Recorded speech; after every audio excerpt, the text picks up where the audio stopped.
And ultimately, we got very lucky. And I teamed up with another adventure racer, a French-American guy called Dimitri Kiefer. And together we put a plan based on all these other failed attempts. We'd even spoken to people who tried it the year before us. They'd spent 8 days on the ice, got dragged all the way south, didn't make any progress west towards Russia, and then eventually got rescued. One of them nearly died during that experience.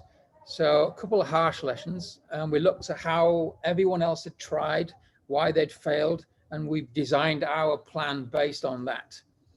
And ultimately, we got very lucky. We got very lucky. Not only were we equipped, willing mentally, equipped to try and do our best, but we had the weather on our side. I wasn't quite expecting to make it the first time, to be honest, but conditions had set themselves up pretty good. We had one of the coldest winters in 40 years, which means ice was good. We had good ice conditions, a lot of it, which is good. And we had 1 week on the Bering Strait where the wind stopped, which is almost unheard of. It's one of the windiest places in the world. And we had cold, very cold conditions, which was perfect because when we stepped onto the Bering Strait, temperatures were about 0 degrees Celsius, 32 Fahrenheit. And then they dropped dramatically during that time, during those first days, to about minus 35 degrees Celsius. And that starts to put a surface on the sea ice. Because sea ice doesn't freeze until it gets very cold, kind of like down to minus 30, minus 40, because of its salt water.